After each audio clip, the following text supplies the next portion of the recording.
సాగర్ గారు సిపిఐ రాష్ట్ర కార్యవర్గ సభ్యులు. మొదటిగా సాగర్ గారు, ఏంటి పొత్తు అంశానికి సంబంధించి మొదటి నుంచి పొత్తులో ఉన్న ఇప్పటికీ పొత్తు తేలని పరిస్థితి కనిపిస్తుంది. ఏంటి మీ పార్టీ స్టాండ్ ఏంటి? ఒకవేళ పొత్తు ఏ విధంగా ఆ చిక్కుముడి విప్పే అవకాశం కనిపిస్తుంది?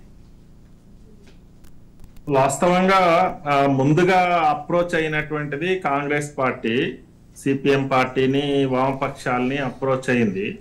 తర్వాత ఏ సీట్లలో పోటీ చేయాలనేటువంటిది ఒక 5 సీట్లు ప్రతిపాదన సిపిఎం రాష్ట్ర కమిటీ నుంచి పెట్టారు. దాంట్లో ఒక 2-3 సీట్లు సాధ్యం కాదు, పాలేరు మిర్యాలగూడ ఇచ్చేటువంటి అవకాశం ఉంది అనేటువంటిది వాళ్ళు ముందుగా చెప్పారు. తర్వాత కాలంలో పాలేరు కూడా వీలు కాదు, వైరా సీటు మీకు ఇస్తామనేటువంటిది వాళ్ళు చెప్పారు. వైరా సీట్ అనేటువంటిది మా ప్రతిపాదనల్లోనే గతంలో లేదు. తర్వాత మళ్ళీ మేము చర్చించి వైరా అయినా తీసుకొని మనం పొత్తులో వెళ్ళి ఎన్నికల్లో పోటీ చేయాలనేటువంటి దానికి నిర్ణయం తీసుకున్న తర్వాత వైరా కూడా సాధ్యం కాదు అనేటువంటిది కాంగ్రెస్ నుంచి వచ్చినటువంటి ప్రతిపాదన.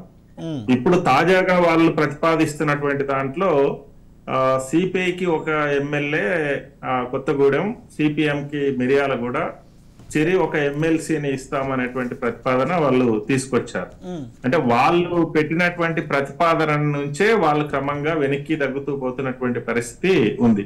ఈ పరిస్థితులలో మనకు బలమున్న అన్ని చోట్ల పోటీ చేయాలి అనేటువంటిది ఒక 17 సీట్లు ఇప్పటికే మా పార్టీ రాష్ట్ర కమిటీ నుంచి ప్రకటన చేయడం జరిగింది. వాటికి సంబంధించి నామినేషన్లు ఆ ప్రక్రియ అంతా ప్రారంభమైంది. తర్వాత మా రాష్ట్ర కార్యదర్శి గారు చెప్పినటువంటి దాంట్లో క్లియర్ గా ప్రకటన కూడా బహిరంగంగా చేశారు. ఈ 2 సీట్లకు సంబంధించినటువంటి దాంట్లో మళ్ళా స్వతంత్రులని, రెబల్ అనేటువంటి అంశం లేకుండా క్లియర్ గా వస్తే గనక మేము సిద్ధం అనేటువంటి ప్రకటన ఇప్పటికే చేసి ఉన్నాం.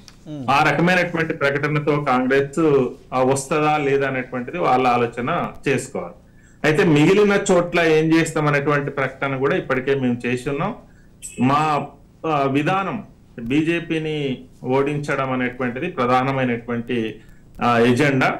అది కాకుండా ఇప్పుడు సిపిఐ, సిపిఎం పోటీ చేసేటువంటి స్థానాలు, సిపిఐ ఒకవేళ కాంగ్రెస్ తో పొత్తులోకి వెళ్ళి కొత్తగూడెమో ఇంకో సీట్లో పోటీ చేసినా కూడా ఆ సీట్లలో కూడా సిపిఐకే సపోర్టు చేయాలని, మిగిలిన చోట్ల వామపక్షాలు, ప్రజాతంత్ర శక్తులు ఎవరుంటే వాళ్ళకు మేము సపోర్టు చేయాలని, లేదు కొన్ని సీట్లలో బీజేపీ ప్రధానంగా వచ్చినటువంటి చోట అక్కడ బీజేపీని ఓడించేదానికి దగ్గరగా ఎవరున్నారు, కాంగ్రెస్ ఉందా, అక్కడ బీఆర్ఎస్ ఉందా, లేదా బిఎస్పీ ఉందా, ఇంకెవరైనా ఇండిపెండెంట్ ఉన్నారా అనేటువంటిది చూసి సీట్ టు సీటు నిర్ణయం తీసుకోవాలనేటువంటిది మా పార్టీ తీసుకున్నటువంటి నిర్ణయం. దానికి అనుగుణంగానే రేపు రాబోయేటువంటి ఎన్నికలలో మా ఎత్తుగడలు ఉంటాయి. అక్కడ ఎవరుంటారు, ఎవరు ప్రధానంగా ఉంటే వాళ్ళకి మేము సపోర్ట్ చేయాలనేటువంటి నిర్ణయాన్ని తీసుకోవడం జరిగింది. ఆ విధానంతోనే రేపు మనం ఎన్నికల 30న జరిగేటువంటి ఎన్నికల్లో ముందుకెళ్తాం. ఓకే.